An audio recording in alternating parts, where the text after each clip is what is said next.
and welcome to another episode of Boundless Body Radio. I'm your host, Casey Ruff, and today we have another amazing guest to introduce to you now. Danielle Hamilton is a functional nutritional therapy practitioner and a restorative wellness practitioner specializing in blood sugar regulation and digestion. She uses a holistic approach to help reverse insulin resistance in her patients. Dani is the host of the popular podcast, Unlock the Sugar Shackles.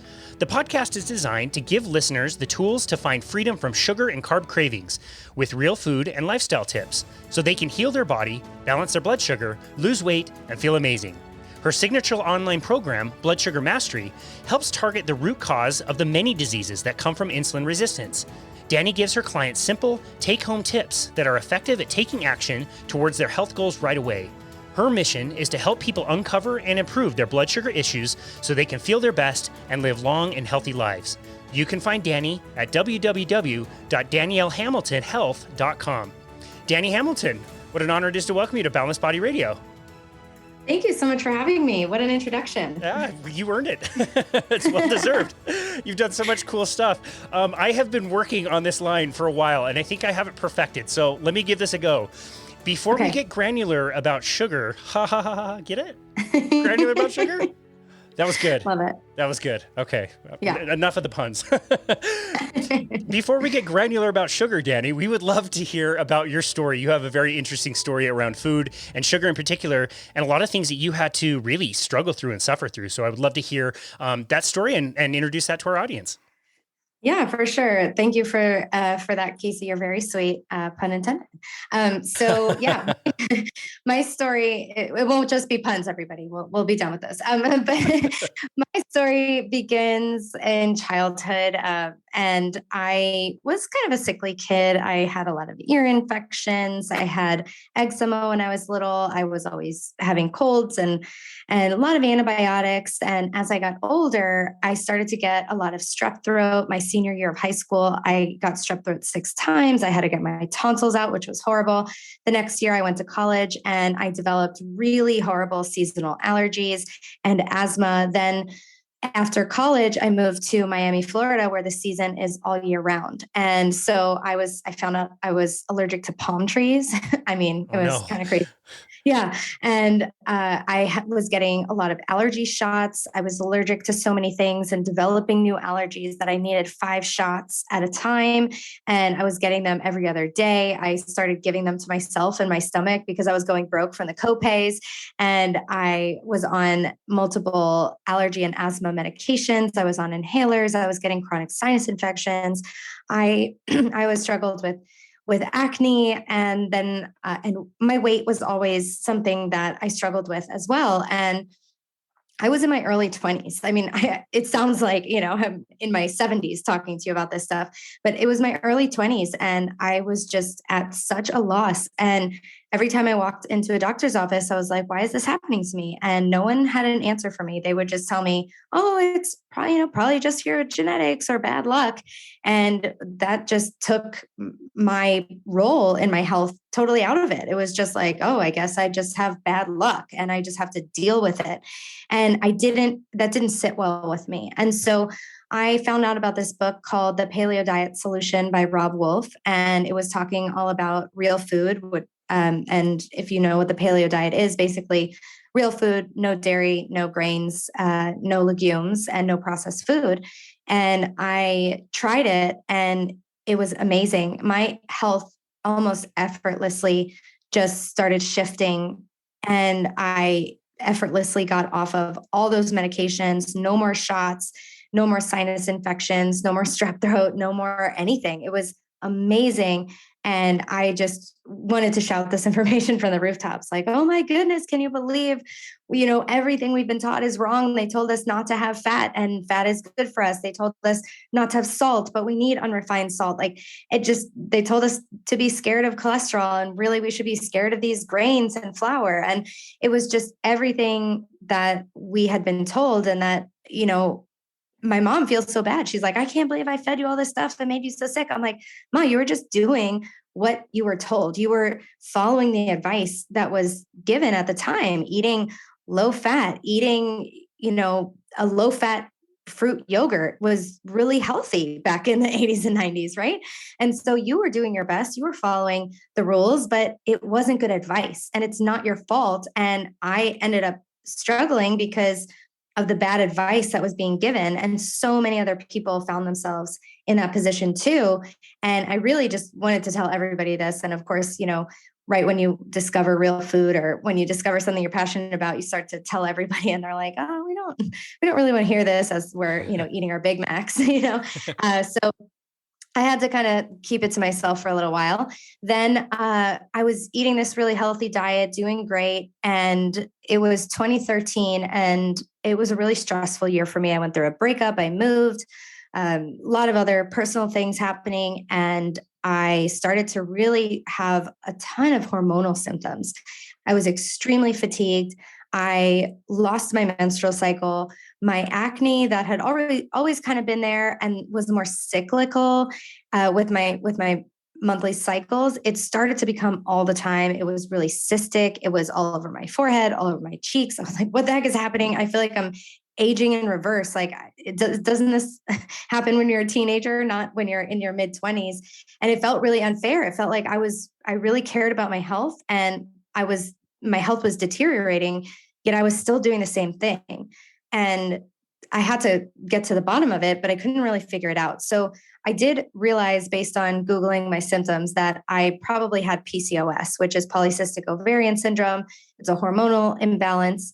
And I went to the gynecologist and I said, look, I've been working out a ton. I've been eating really healthy food and I just can't make a dent in my weight. I'm just gaining weight. My periods are missing. I have acne. I think I have PCOS. And he said, you do have PCOS. You have to lose weight. There's no cure and you have to take the pill. I was like, wow. What the hell, dude? Like, what kind of advice is that? So I walked out of there. He forced me to take a prescription of the pill. I ripped up that prescription when I got to the car and I was like, screw you. I will not believe you. I do not believe that this is not reversible. I just know it isn't. Like that's garbage. I'm not taking the pill. And I was really much more motivated even to figure out what was happening. So I did end up taking some pharmaceuticals because I was just really stuck with my symptoms. And I felt like I was doing everything right because back in 2013, if you looked up PCOS, they would tell you, don't eat gluten. I was like, check, already doing that. Don't have dairy. Check, already doing that. Don't have processed refined sugar. Check, already doing that. So I felt like I was doing everything right because that was all the advice out there, but I knew something was missing, but I just couldn't find it. So fast forward to 2018, I was in the car. I was listening to a podcast with Dr. Jason Fung and Megan Ramos. And Megan said, PCOS is the diabetes of the ovaries. And I just about drove my car off the road. I was in shock. I was like, what do you mean diabetes? This is the first time I'm hearing this word. And so the first time I'm hearing it in relation to PCOS. And so I did a deep dive and I realized that insulin resistance and blood sugar issues are actually at the root of PCOS. So all this time I had been trying to take Vitex and take chasteberry and all these things to affect my progesterone, my estrogen, my testosterone.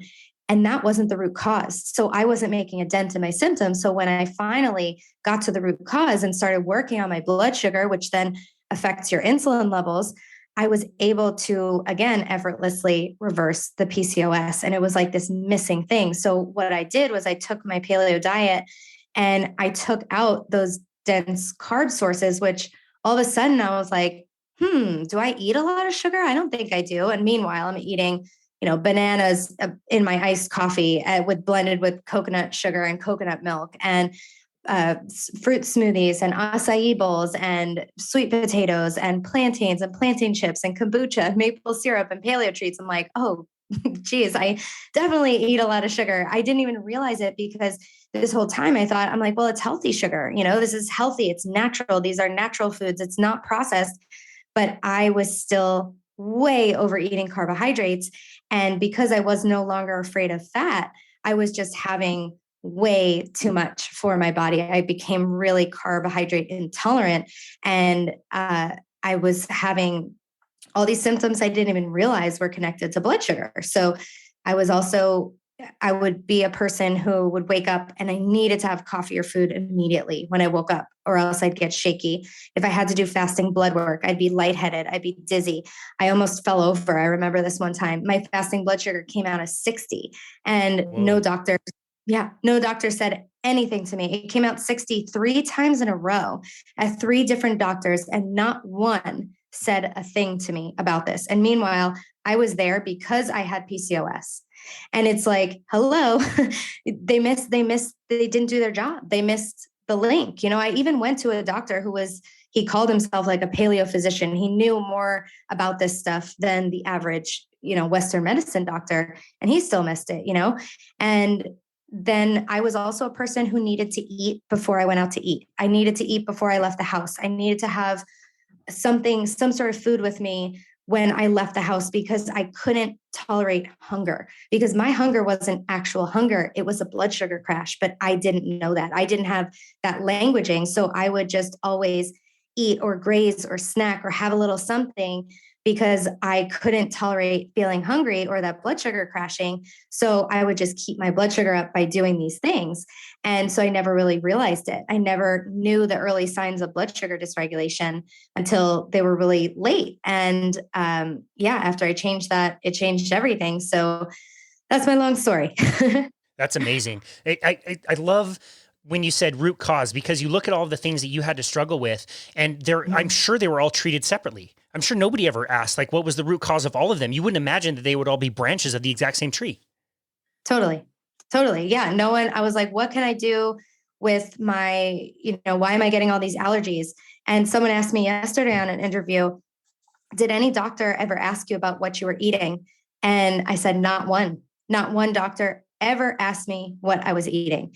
And to me, that's gross negligence. It's like, it's ignoring a huge piece of what's happening. They didn't ask me about my stress levels. They didn't ask me about my lifestyle. They ask you on the form, like, do you smoke? So, okay, great. They did that one thing. But since I didn't, they had nothing to say. And it was just chance. It was bad luck. And, oh, sorry, too bad. Here's your prescription. Come back, next time, and we'll collect your copay happily. So it feels icky. It feels so icky being treated like that. Yeah, that's terrible. Wow. Okay. So again, we're going to deep dive into sugar and its effects in the body. But before we do, is sugar addictive? In your opinion, is sugar addictive? Absolutely. Mark Hyman has the quote, and I don't know if this is absolutely true, but it says that sugar is 8 times more addictive than cocaine. And and there are those studies where they give rats the choice of cocaine or sugar, and they always choose sugar, but we're not rats, we're humans. But look at everybody. Look at the state of the health of people in this country. 46% have prediabetes or diabetes. 88% are metabolically unhealthy. And sugar is at the heart of this problem. Sugar is very addictive. I find it in my own body. It feels like it starts taking over. If you ever have, tried to cut out sugar and you do it for a little while, and then it starts to slowly sneak back in. And I think that our bodies are inherently designed to seek out glucose. But now we live in this environment where glucose is so abundant. It's not like, oh, there's a beehive over there and a berry bush in the summer. Cool. That's where we're going to get our glucose. So we're going to go ham. But now it's like everywhere you look, everyone's pantry, every single supermarket shelf and store and fast food joint and food truck. It's everywhere. So it's our ancestral bodies don't do well in this modern world because everything is so hyper palatable. And it's not only the sugar, it's how they make these foods in factories to have that perfect set point of salt, fat, and sugar that makes them highly palatable. They call it this bliss point. And so they are working off of this inherent addictive nature of these foods and that bliss point to totally light up our brains like pinball machines when we eat these things. You ever see those videos on Instagram or on TikTok or whatever of little babies getting their first bite of of sugar. Their eyes light up. I mean, their whole body, their whole physiology reacts.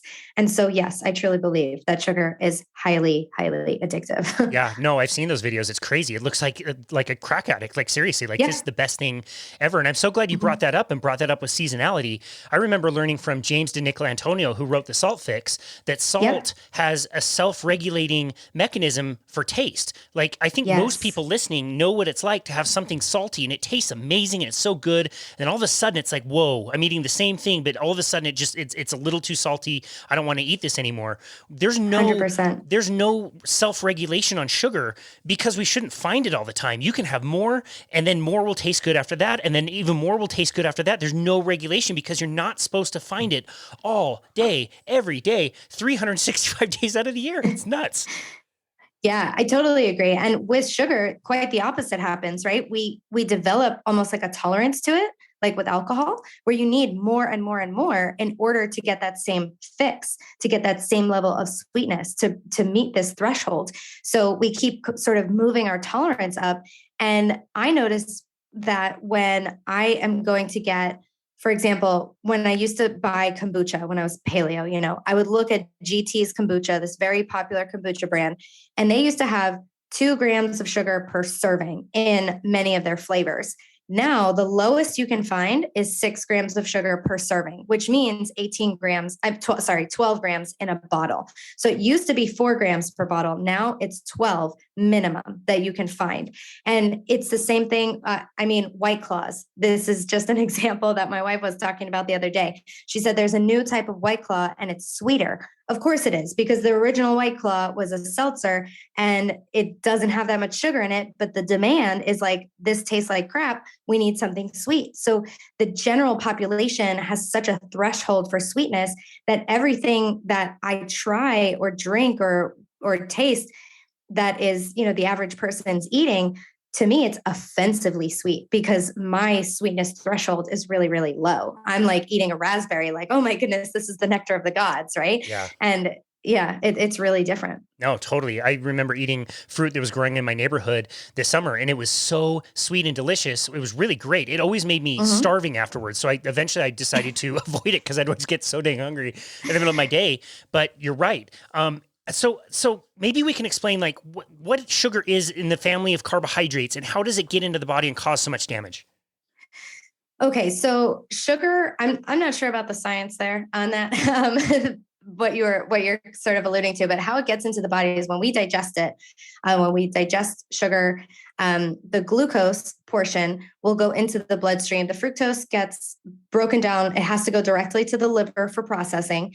And table sugar and fruit sugar is essentially half fructose, half glucose, and little bits of fructose over time. That's probably fine, right? But where a lot of the general population is consuming high fructose corn syrup all the time, multiple times a day, and that overconsumption of the fructose is leading to a lot of fatty liver issues. But the glucose will get broken down and digested and go in the bloodstream. And glucose is the fuel, a main fuel source for our body. And the elevation of the blood glucose will then trigger the pancreas, if you don't have type 1 diabetes, to release a hormone called insulin. Insulin is like a little key. And so it escorts the glucose, unlocks the cells of the body, like the brain, the muscles, the heart, the liver, et cetera, and will allow the glucose to get into the cells. So the cells can use the glucose for energy or store it for later as stored body fat. And so, yeah, I think that was what you asked me. Is that good so far? Yeah, Okay. no, totally. So like, I would tell people that like fiber is like, mostly you're not going to absorb it. It stays in the gut. Maybe the gut biome can use it. Starch might be, it's more bound up. It's more complex. So it needs to be broken down, which takes more time to kind of cleave down. And so it's almost like a freeway on-ramp that's being metered. Like it's still going to be sugar in the blood, but it slows it down so that the flow of traffic can continue. But when you are consuming that amount of sugar, I mean, even the sugar that you were mentioning in some of those drinks, that's several magnitudes of sugar higher than what your body can even circulate and keep in circulation before you can cause a ton of damage. And it's like that freeway on-ramp, unmetered, tons of cars all on the road as quickly as possible. And that's a big problem. You're going to have a lot of wrecks and that's going to cause a lot of damage. Yeah, totally. Yeah. So what other parts of the body get the most damage when our sugar remains elevated for a long time? Yeah. So because every single cell has a receptor for insulin and therefore uses sugar, every cell of the body, meaning every single organ and system in the body, is affected by our blood sugar. So we can take this top-down approach and just start from the very top of your head and start with, your brain. Your brain is highly impacted by your glucose levels and your blood sugar swings. So we can see signs of things like we can see headaches as an early sign of blood sugar issues. We can see memory loss or brain fog or difficulty concentrating, mood issues like anxiety, irritability, depression. And then as things get worse, we tend to see these things get more exacerbated. So issues like headaches become migraines. We can see neurological issues start to be present, like seizures, and Alzheimer's is being called type 3 diabetes. And so everything just gets worse and worse as the blood sugar stays elevated more often and as the insulin resistance progresses. And so moving downward, we can look at the eyes. We know that type 2 diabetics have the leading cause of macular degeneration, is the leading cause of blindness. This is often seen in type 2 diabetics. We know that with our mouth, we know that sugar causes cavities, causes gum disease, and we're swallowing that bacteria and it's affecting our guts. And we can look at the skin. We know that for me, a huge trigger of my acne were these blood sugar spikes. I stopped spiking my blood sugar, never got another cystic pimple in my whole entire life. And yeah, so we can just keep going down with the heart. Insulin resistance is the leading cause of things like high blood pressure and heart disease and cardiovascular issues. We can see a lot of this related, a lot of people who have diabetes also have heart issues. And it's not because of, they just go together. It's no, these high sugar and the insulin resistance are causing this. We know that also high sugar depletes magnesium, a very essential mineral for relaxing the heart. So we see a lot of atrial fibrillation and heart arrhythmia issues because of the mineral imbalances. We can also experience issues in the whole digestive tract because of sugar. We can see overgrowth of pathogenic bacteria. We see nutrient deficiencies. We start to see issues with the adrenal glands, which are one of the major organs of blood sugar regulation. We see this the adrenals really being hit hard by these highs and lows of the blood sugar swings. And then when there's a low, the adrenals need to step in an emergency to pump up that blood sugar by pumping out these stress hormones. And that's very depleting over time. So if you've ever been a person who's woken up in the middle of the night with your heart pounding, perhaps you think you're having an anxiety attack, it's more likely a blood sugar crash and your adrenals had to come in. Oftentimes people will say this happens to them when they're drinking alcohol. And that's because you get a delayed response, a delayed blood sugar dip and higher insulin levels from the drinking that impact and cause that crash later on. Of course, we know it's affecting our liver because, again, the liver is another major organ of blood sugar regulation. And we're seeing a lot of fatty liver and just issues with anyone who has diabetes is going to have liver issues. The liver is responsible for so many different factors in the body and different processes and different nutrient stores and regulation that it gets bombarded with having to constantly regulate your blood sugar. It doesn't have time to be detoxing or to be doing its other functions. So we see a lot of detoxification issues as well start to happen. We know the pancreas, of course, creates insulin and the beta cells can become really fatigued and stop producing as much insulin when we see these high levels over and over and over. That happens at the sort of near the end of type 2 diabetes. And we can also see this have an impact on our digestive system because the pancreas is also an organ of digestion. It creates digestive enzymes. So if it's constantly being asked to create insulin, it's not going to be able to have enough function for digestion. So we'll see impacts there as well. And that can lead to things like improperly broken down food, which leads to things like constipation, diarrhea, poor blood sugar regulation, because you're not breaking down the foods properly enough. And that will not allow those fats to be absorbed in the bloodstream to help stabilize the blood sugar, and all sorts of digestive issues, nutrient deficiencies again. And then if we look at, I could go all day with all these organs. This is a clinic. This is an absolute clinic. Yeah. With the kidneys, of course, the blood sugar is going to affect every single blood vessel in the body. So once it goes over, they say like 140, there's not necessarily a magic number, but they start to see this inflammatory cascade, and these inflammatory molecules start to impact the lining of all the blood vessels. So the tinier blood vessels, like the capillaries, you're going to see those affected first. So that's why areas in the body where there's high concentrations of these small capillaries, like the kidneys and the eyes, that's why they're very impacted in populations with diabetes. So Dr. Fung, for example, is a nephrologist. He's a kidney doctor, and all he's seeing is type 2 diabetics. And so again, people with kidney issues are very likely going to want to look at their blood sugar. And then finally, the reproductive organs, that would be another one. So again, insulin resistance causing PCOS, which is the leading cause of infertility in women.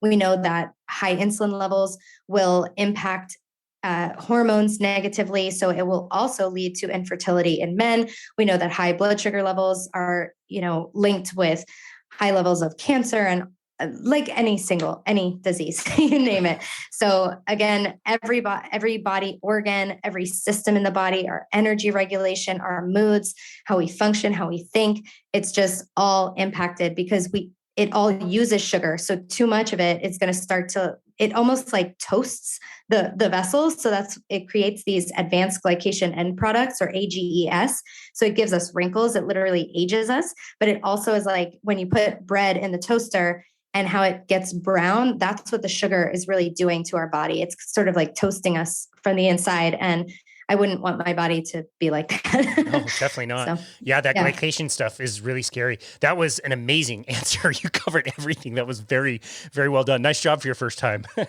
Thank you. Wow. And tell me if you like this analogy. When we're talking about insulin resistance, I'll often say that it's almost like an alcoholic where they'll have a beer, the very first beer, and they'll get a buzz. And over time, if they keep doing that, like one is not going to be enough. And so they need more, and then they're going to need more, and then they're going to need more until they're drinking a lot. And, maybe a friend of yours might come over and say like, hey, I think I've got a problem. Like I'm drinking, a case of beer every day and I'm not getting a buzz. You wouldn't necessarily say, oh, well, to get a better buzz, you should probably drink this bottle of Jack Daniels. That will fix the problem because then you'll get a buzz again. But yet that's my analogy of exactly what we're doing and how we treat this. Yes, 100%. So Dr. Fung uses the example of putting shirts into a suitcase. So the hand that's putting the shirts in is like insulin, and the shirts are the glucose, and the suitcase is the cell, right? So if we're putting shirts into the cell, and then the cell into the suitcase, and the suitcase is full, the answer is not get more people to help you put more shirts into the suitcase. That's not going to solve the problem. So we're basically saying type 2 diabetes, giving a type 2 diabetic more insulin is not going to solve the problem at all, because that's not the problem to begin with. The problem is that there's too many shirts and too many hands, right? And so we need to start taking them out and using them up. Like use these shirts, exactly like you said, don't drink something harder. That's not the problem. The problem is the tolerance to begin with. We need to lower the tolerance by not putting it into the system as much as we are. So we need to be lowering insulin levels, not so then our body can become sensitive to it again, sensitized to it. And the resistance is what's causing the problem. Too much insulin is really at the root of type 2 diabetes. And that's why it's not treated properly. And that's why it's become this huge epidemic. It's because we're looking at it from the lens of blood sugar. So there are tons of diabetes drugs out there that are trying to get down the blood sugar by any means possible. And so they'll give them pro-insulin drugs that are increasing their insulin. And yeah, it's getting maybe the blood sugar a little better and the A1C a little better, but guess what it's also doing? Making the entire disease process worse, because it's really the insulin resistance that's driving the high blood sugar to begin with. Because when the cells become resistant to insulin can't get the sugar into the cells. So then the sugar stays in the blood and is high. And there's also so much insulin there. And all of these problems are really coming because of, yes, on one hand, it's because of the high sugar, but also hugely, it's because of the impact of the insulin in the body. And insulin does a very important thing, is that it blocks the body from fat burning, and it blocks the body from using stored sugar in the liver. So when you have insulin resistance, and especially to the level of where you are a type 2 diabetic, you can't burn your own body fat for fuel. You can't really burn fat very well to begin with.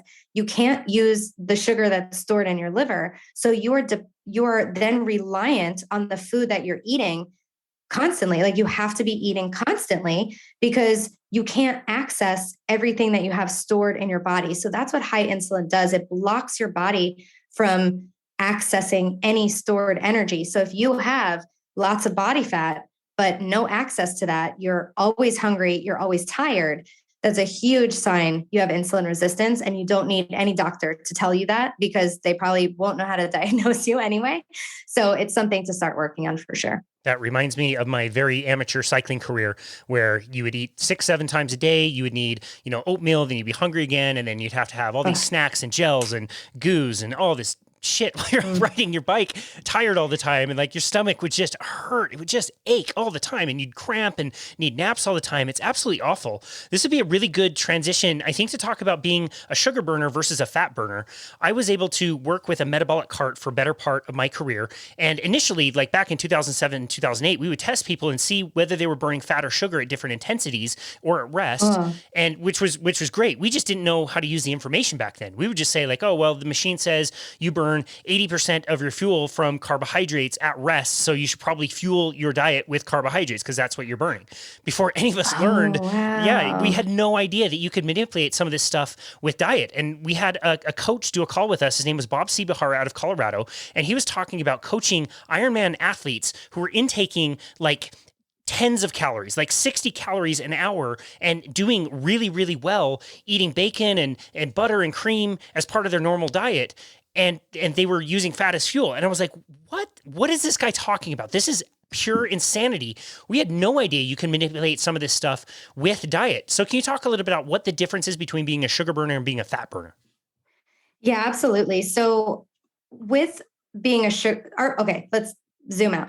Our body is like a hybrid car. It should be able to access our two fuel sources, which are sugar, carbohydrates, glucose on one hand, and then fats and ketones on the other hand. So we should be able to, I'll just call it sugar and fats for simplicity. And so we should be able to burn sugar, burn fat, switch back and forth between the two, because that's how all of our bodies were designed. Even little babies are born being able to switch in and out of ketosis if they're exclusively breastfed.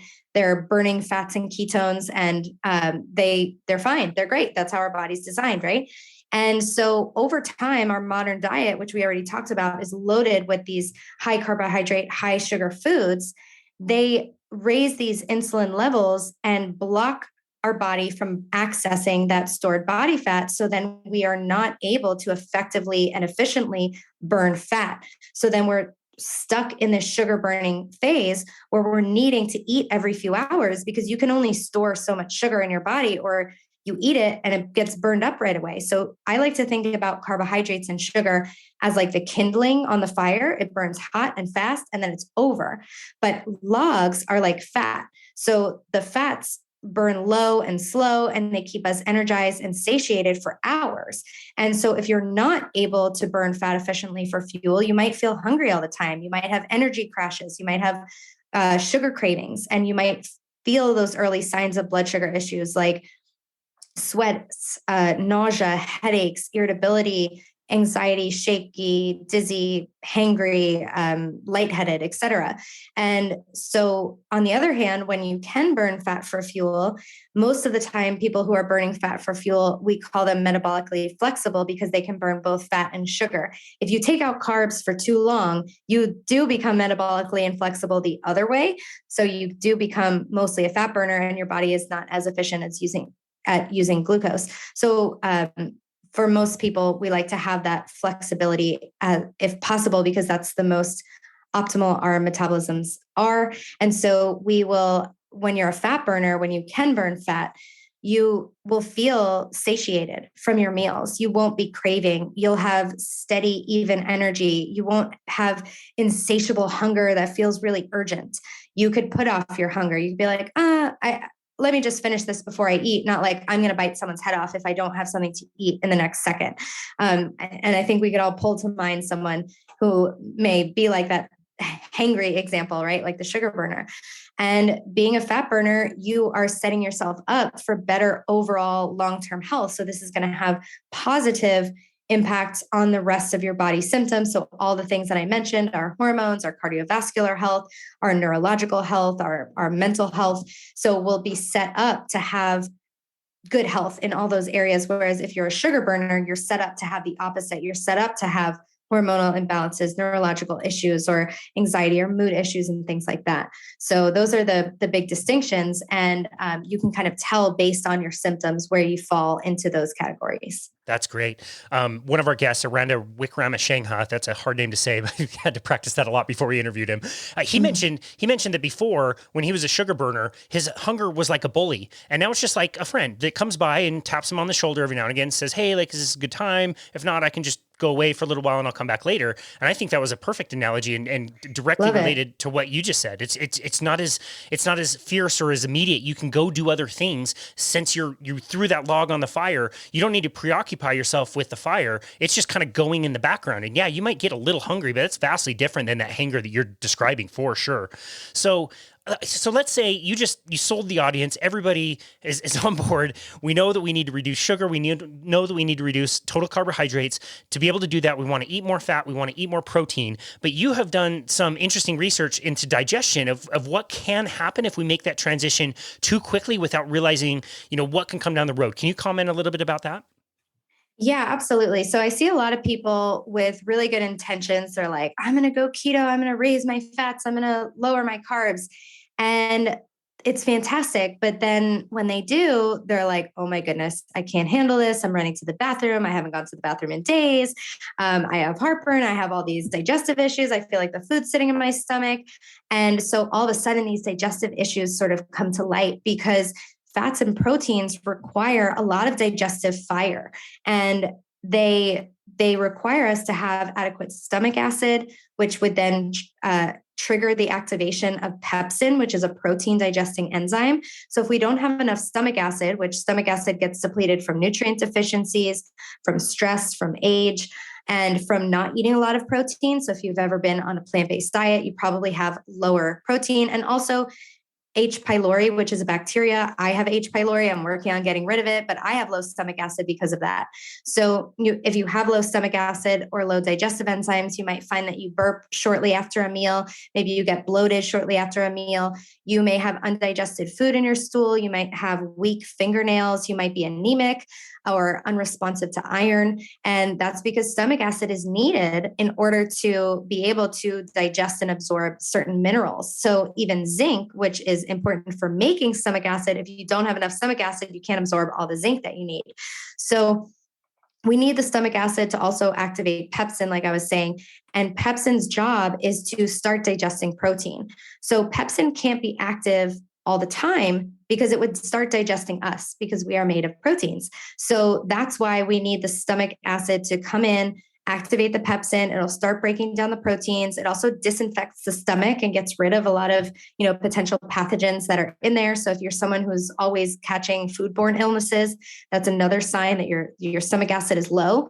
And a huge sign that your stomach acid is low is heartburn and indigestion and reflux. And we think that it's too much stomach acid, but most of the time, 99% of the time, it's too little stomach acid. And the reason that is because we need a certain level of acidity for the food to be moved out of that bottom sphincter of the stomach into the small intestine. So when the food is just sitting there, it's not acidic enough. It's just sitting in the stomach, and those valves sort of don't close off properly. And we get this reflux into the stomach because we're also getting, from fermentation of the carbohydrates, putrefaction of the proteins, and rancidification of the fats as it's just sitting there in the stomach, not digesting because there's not enough acid. So lack of stomach acid is a huge problem, especially, in our stressed out modern society, right? I see it all the time in my practice. Almost everyone has low to, very low stomach acid and would very much benefit from stomach acid support. Now, if you do have heartburn and you've had reflux over the years, you can't just go in and throw hydrochloric acid down your throat because it wouldn't be good. You need to heal. So when I work with my clients, we work on doing a lot of healing first and then slowly titrating in some acid. And it's not enough to just be like, oh, I take one betaine HCl and I'm fine. There's a very specific way to find your threshold of hydrochloric acid. And it's important to work with a practitioner because it's just, it's like a heavy duty thing. It's actual acid that you could, it can dissolve stuff. Hydrochloric acid is super, super acidic. So you want to be careful with that. Also look for, H. pylori and other things. But optimizing your stomach acid is really important. And then the stomach acid will trigger the pancreatic enzymes to be released. But if we don't have enough acid, those enzymes don't really get released. So again, we'll have further reduced digestion. And now, then another issue that can happen is that our gallbladder is essential for helping us digest fats because it holds bile, and bile, think about bile like dish soap. So the bile will emulsify the fats just like dish soap emulsifies the grease on a pan. And so we want this bile, which gets recycled, we want it to be free flowing. Bile will be nice and thin and move free flowing and move well through your system when it's used often, because that way it kind of gets like cleaned out. So think about it like some oils or liquids in your car. If you don't use them, they get kind of sluggish and gunky. So if you're not eating a lot of fat, like anyone who's lived through the 80s and 90s, anyone who still has leftover fat phobia, anyone who's eaten a plant-based diet, or people who have eaten gunky, like terrible fats, like these vegetable oils, like that are on, everywhere. So having all these bad fats or low fat can cause the bile to get thick and viscous, and it doesn't free flow. And it could cause pain when you eat fatty foods. You might be like, oh, greasy food does a number on my stomach.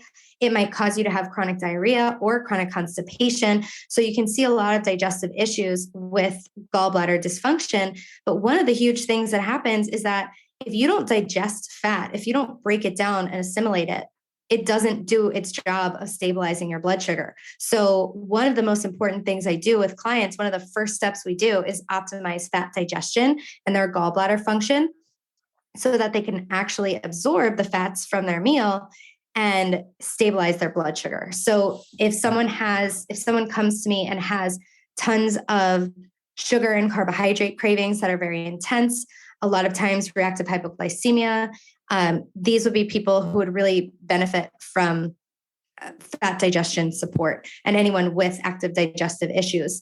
And then, so all of these people who are trying to raise their proteins, raise their fats, they can come into a lot of issues when they do this because they aren't digesting properly. A lot of us think, oh, I'm fine with digestion, I take a probiotic. Well, the probiotic is really supposed to affect the bacteria in our large intestine. That's the very last step of digestion. We haven't even gotten there yet.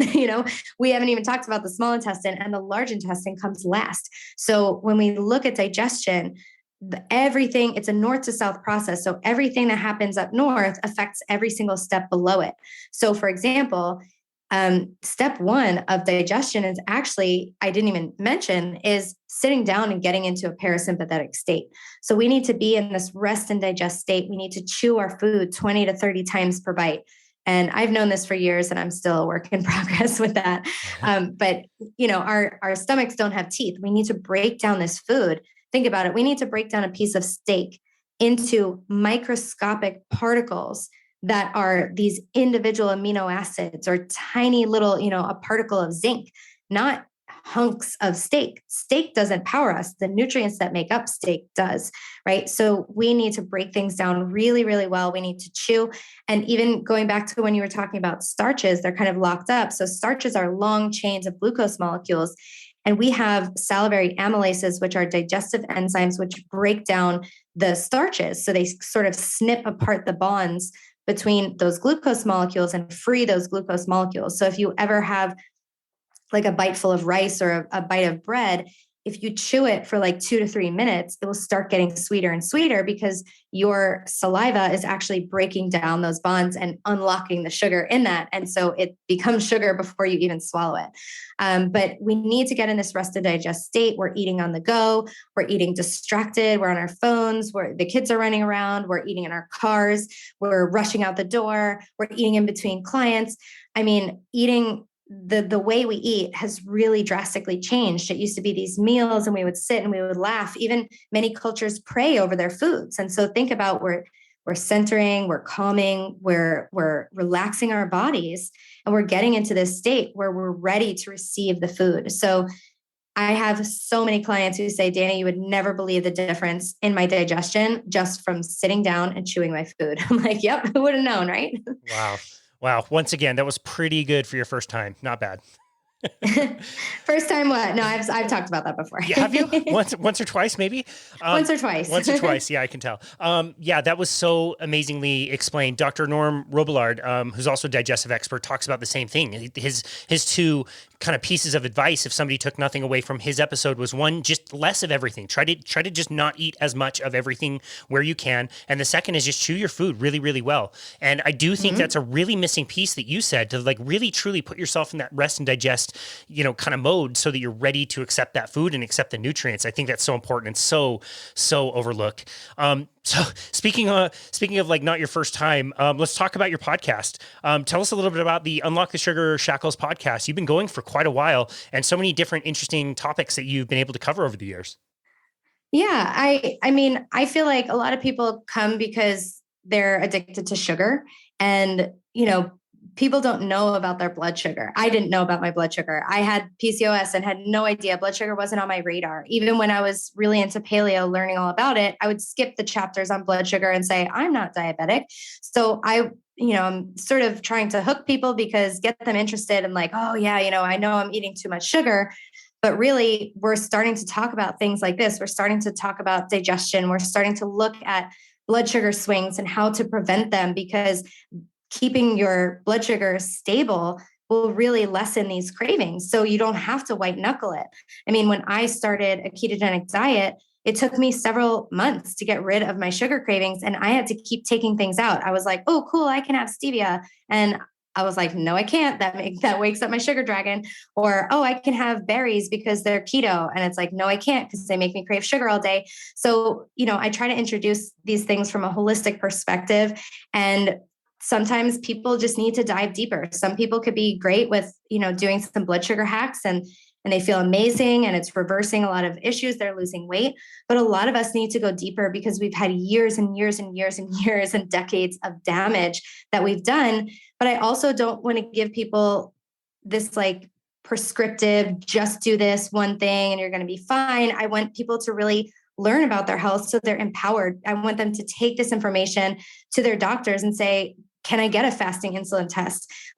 And can I get a blood sugar monitor? Because this is really a problem for me. And I know my blood sugar is at the root of my hormonal issues. What do you think? And their doctors have no idea. They know more than their doctors. But that's important because you need to know more than your doctor. And I had to go back to school to learn about all this stuff. And I don't want other people to have to do that. Like, I did a total career change. I was a speech pathologist for 10 years. I had to work my way out of that. I retired in 2020. And I started this podcast, my podcast, Unlock the Sugar Shackles, because I want people to be empowered and feel hopeful that they can make these changes and not be in a dark place like I was and feel helpless, like it was just bad luck. And you can't change bad luck. You can change your health when you know what's wrong. And so I really like to take people on these deep dives to really understand the physiology, understand symptoms, so they can say, oh, I'm burping after my meal. I think that means I don't have enough stomach acid. So I know what I can do about that now. So I think that is really empowering. So that's my mission. That's great. I love that. This can be a very general question. This can be about podcasting itself, or it could be maybe something that you've been learning about through the different episodes that you've, conducted over the years. What is one thing that you've really learned from podcasting? Again, that could be, podcasting the process itself and talking to so many people, or it could be, learning about like a no carbohydrate diet, like carnivore, anything in between. Well, I learned that it's hard not to say like an That's one thing I learned. 60,000 times an hour is my rate. What have I learned from podcasting? Well, I learned that one of the things that stands out to me is that perimenopause starts at 35. And I was interviewing a guest, Karen Martell, who is fantastic. She is a hormone expert. And she told me this. And at the time, it was a few months ago, I was 35. And she's like, yeah, perimenopause starts at 35. I'm like, oh, crap. So I didn't realize that. And so I love having different guests on because it makes me realize and learn these different things in areas that are connected, but not areas I specialize in. And another area is light and circadian rhythm. So I interviewed Sarah Kleiner, carnivore yogi, and she has been doing a lot of work with her circadian rhythm, grounding, seeing the sunrise, and, blue blocking and all sorts of things. And it helped her lose 30 pounds. And she's been doing incredible things. And I struggle with adrenal fatigue from working so much. And, I'm in front of a computer all day. I'm inside a lot. I'm not moving. And so I've been prioritizing getting in the sun, getting outside and working on my patio as much as possible, which is just a screen. And so getting that light in my eyes, blue blocking, and focusing on turning my lights down at night, red lights on, and lighting candles, and being really diligent with that. And I've been seeing a lot of progress in the adrenal issues that I've been having. And I know that this is all connected. So it's given me other areas to explore more as well. So, I've been a nutrition nerd since I started learning about this stuff. Ever since, I think what started me was learning that there were vitamins and minerals in an onion. I didn't know. I was very into, I always ate processed food, and I was like, there's vitamins and minerals in onions? I didn't know because it didn't have a food label. That's how detached I was from food. And I hate to say that was when I was probably about 26 years old. So, and then I started looking it up. I started looking into food documentaries. That's how I kind of got started. It piqued my interest. And then I found that book, and Rob Wolf's book. And so it just took off from there. But I love learning about all these different areas to really optimize the human experience. So I consider myself a biohacker, not to the degree of Dave Asprey, but, a casual biohacker. But I really like to focus on feeling good. And that's my goal, because if I don't feel good, I can't work. I can't make money. My relationships suffer and my quality of life suffers. So my priority is to always feel good. And so I want other people to feel that too. So learning from all these experts and talking to different people and learning just further ways to optimize my health is really fun for me. Yeah, no, that's great. I'm glad you mentioned Sarah. We just hosted her for the second time on our show and talked all about light. And this morning I got to watch the sunrise, which was amazing. Something she talked about with you. And I am one of the unfortunate souls that when I open up my D-Minder app, there is a 90-day period where it says next available D, and it's sometime way off in the future, not until like mid-February. Oh, so sad. It is very sad. I got very jealous learning that you were in Orlando and you could get it all the time.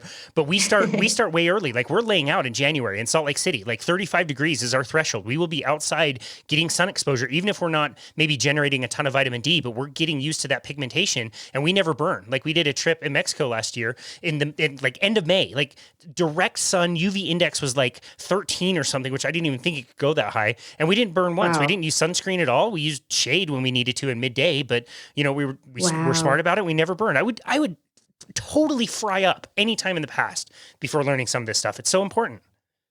Yeah, for real. That's a great, that's really great that you didn't burn and getting your body used to this. So I posted on Instagram that I get out and get in the sunrise, and someone said, I have a stupid question. Should you put sunscreen on when you go outside, I'm like, it's not a stupid question, because I feel like it's a question a lot of people would have, because there's so much misinformation about the sun. Yep. It's like, I think whoever they is, said that no amount of unprotected sun exposure is healthy. It's like, are you kidding me? Are you kidding me? When was sunscreen invented in our human history? Like the very last fraction of an inch at the end of, like, if you put human evolution on a football field, like in the very last yard line, like right on, they actually, it's like, they actually just discovered sunscreen on the caves like 40,000 years ago. So they must have had it back then. That's right. Okay. 40,000 years ago. Yes. Okay. Makes total sense. But yeah, we evolved with the sun. It doesn't make sense that we would block it out. And when you do build up your pigmentation and resistance to the sun, it's really, really, really important. And a lot of people with darker pigmentation in their skin, the melanin acts like a natural sunscreen. So it takes them longer to get vitamin D. And this information isn't widely known. So people with darker skin colors in northern latitudes really, really need to be diligent about getting outside to get that vitamin D level. And then people with lighter skin tones need to be able to build up their threshold, because, we all know those people who are very, very pale. They're like, oh, I'm Irish, my skin is pink. And they have to put on loads of sunscreen every single time they leave the house. It's like, I'm wondering, if they could improve that by doing those micro doses of the sun, starting in January, February, March, getting your skin prepped for sun exposure. And then also it has a lot to do with the oils that we're eating too, right? So if we're eating these vegetable oils and we don't have enough maybe cholesterol in our diet, we need cholesterol to synthesize vitamin D. So what we eat too has a lot to do with whether or not we burn. Yeah, totally. And I'm so glad you mentioned that. Like for the listener, like when I say we went down to Mexico and didn't burn, like this is years of preparation. We get out very early in the year, very early in the morning. We're getting used to this. We've been working on this for a long time. So it wasn't like we were just like, inside all the time and then decided like, hey, this would be a great idea to expose our sun to strongest sun ever. Like you do need to be very mindful about that. So I'm glad you really clarified that. In the past, when we worked in the gym, we would do these temporary weight loss challenges, and they'd be either 60 days or 90 days. And we would give people all these meal plans and, lots of meals and lots of shopping lists and lots of food that was thrown away at the end of the week. And lots of people that would sign up for one, but would never sign up for another because they would always quit because it wouldn't work. And when we started giving people very simple, low carbohydrate meal plans, everybody got really great results and would burn a ton of fat. And it was great. It was way fun to do those challenges that were temporary. And so I want to ask you about your blood sugar mastery course. Can you tell us a little bit about that? Yeah, so that is my signature group coaching course. It's going to be starting its 9th round, probably after the time this podcast comes out, in late March 2022. And the program is an 8-week group coaching program, but you have lifetime access to all the video modules because, it takes time to work through and we need those refreshers every once in a while. And the program is really to help you control your blood sugar so it stops controlling you, because our blood sugar controls how we feel at every second of every day. And if you've ever had dysregulated blood sugar like I did, it controlled all the thoughts that I had. It was like, get sugar, eat something now. I'm tired. I need caffeine. Why am I struggling with this? Why don't I have any willpower? I'm tired. Why can't I think right now? So it affects you so much. And I want people to be free from that. And so it takes this holistic approach to optimizing blood sugar. So we take a really deep dive into food. And I use this, I created a blood sugar diet roadmap. So it tells you based on what you're eating now, or what sort of diets you're eating now, where you should go from there, because not everyone should start with a full-blown ketogenic paleo diet. Like that's huge changes for a lot of people and also not appropriate for a lot of people. So I help you customize the diet transition to you. And so you're only biting off what you can chew, basically, because a lot of people have this perfectionistic mentality like I used to, and this all or nothing mentality. Like, I know I need to do my blood sugar, so I know I need to be keto. It's like, well, maybe you're not ready for that. And maybe if you change too many things, you're going to sort of default to what you know because it's going to be too overwhelming. So we take people through this process where they're just changing just enough that they can handle that they end up making these slow, sustainable changes where it's not a crash diet, it's a lifestyle change. And so many people, I hear them towards the end of the program being like, I'm in this for the long haul. I'm in it to, I'm in this for the rest of my life. It's, even though I made a mistake, I'm coming back to it. And so I see them letting go of these perfectionistic mindsets that have held them back in the past, which is amazing. We always end up like, I cry. I don't know. I get really emotional when my students do so well. And then in the modules, we go into beyond the food. We talk about how important it is to have, to eat clean instead of doing these dirty keto type things and just looking at macros. We also need to look at micronutrients because our body runs on micronutrients. It runs on nutrients. You want to be happy, you want to sleep, you want to have balanced blood sugar, you need nutrients. So we need to be nutrient seekers, not calorie avoiders. We look at keto. It's not necessary, but it's an option that people might use as a therapeutic approach to reversing insulin resistance and lowering blood sugar and becoming a fat burner. So tapping into that stored body fat, teaching their body to do that. And we look at intermittent fasting, again, not necessary, but we look at it as a tool. So maybe some people do the program once, they go back through it, and then they do it again. And this time they include, keto or intermittent fasting. We look at adrenals, we look at liver detox, and we look at how to design a lifestyle that's lowering our stress, helping with our movement, what kind of movements are appropriate for improving blood sugar and where you're at on that spectrum. Because if you have reactive hypoglycemia, your blood sugar is crashing, you can't even go for a walk, so we look at all those things. There's batch cooking classes because cooking real food takes time, but we want it to take as minimal time as possible.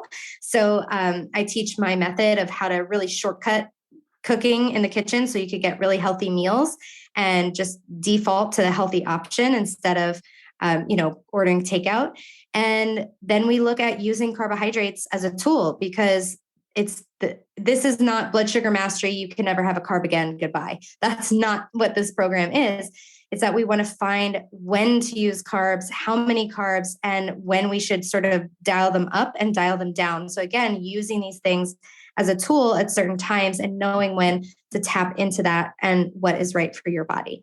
So that's it. Yeah. That's all you do. That's it. That's all we do. Wow. That is incredibly comprehensive and amazing. And I've looked into it and I love the way you kind of get people out of it. When we were doing our little group thing and getting people really great results, we would do a few seminars, one in the beginning to say like, this is what you can expect. And one in the middle that's like, okay, some of you are probably a little plateaued. Let's talk about how we can get over that and what things we need to dial in. And then the last one we would do is like, okay, the program's over. It's day 61 of the 60-day, whatever. Like, what are you going to do now? And you also take that long-term approach and have people coming back to you. I'm sure it feels equally good to have somebody graduate out of the program and be great for the rest of their life, but also to have somebody come back and say, okay, I'm after the next like 30 pounds or whatever by going maybe a little bit more strict. It's really cool. Yeah. So actually at the end of the program, people are eligible to join my membership. It's called Dani's Inner Circle. And this is really where we make it a lifestyle where, we do a lot of work in those first 8 weeks, but Rome wasn't built in a day, right? So a lot of people see huge changes in 8 weeks, but there's much more healing to be done. And I can continue to support them in the membership. They need a little bit less help. They sort of have their groove, and we do once monthly coaching calls in there. So it's only for graduates of Blood Sugar Mastery. So everyone's sort of on the same page. I can continue to help with supplements and, different questions that might come up. And then just sort of pivoting, it's like, okay, I've been doing keto for, this long. I think I want to start adding back in carbs. And it's like, cool. So I can help them and we can stay connected and working together because this is a lifestyle change and it's not like a one and done. That's not what nutrition is. It's not like one meal plan is going to change my life and I'm going to be better forever and ever. And I wish that were the case, but it's not. And so I like to provide all the help I can for people to really, really thrive. Yeah, that's amazing. What a cool way to stay connected with the people that do the course. I really love that. This has been a fantastic conversation. I've really enjoyed this. If you had to leave the listener with one simple tip, what would that one thing be? One simple tip. Wow. one thing. It's just so hard for me to decide. I know we've talked about so many different things. Oh my gosh. Okay. One.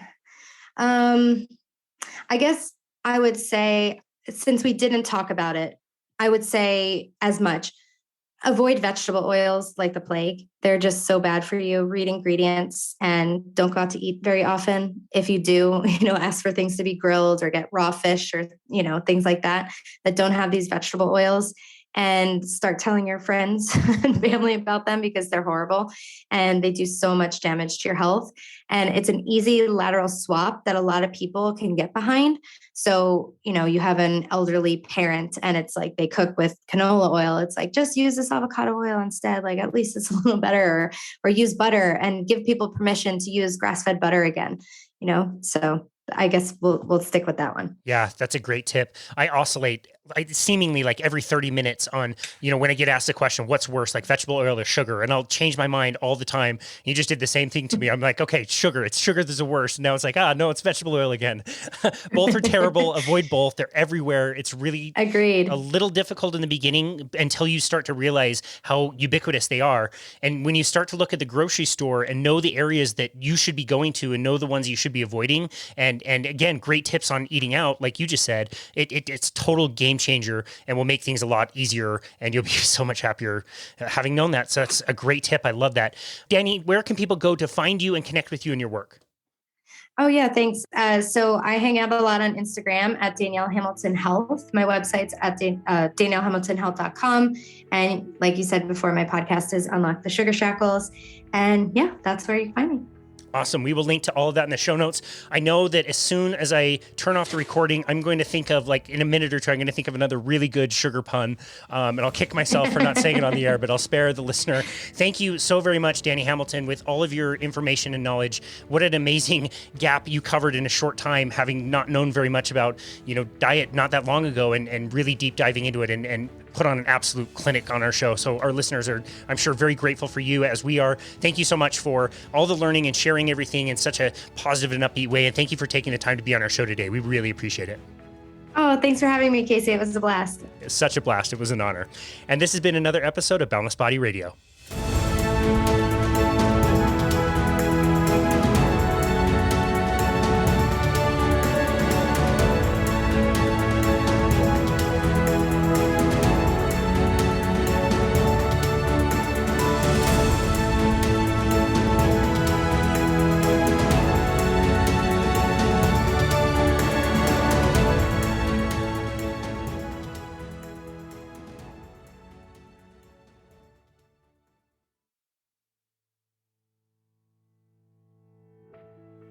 As always, thank you so very much for listening to Boundless Body Radio.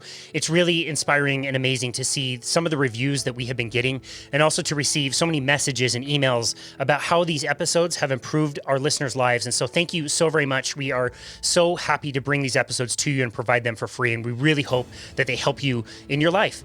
We have just passed 2 major milestones, which is absolutely mind-blowing to me. And basically, we did both of these in pretty much the exact same day. We have just passed 100,000 downloads worldwide of Boundless Body Radio, and we have just launched our 250th episode, which is absolutely amazing. Like I said, I never imagined we could reach that many people.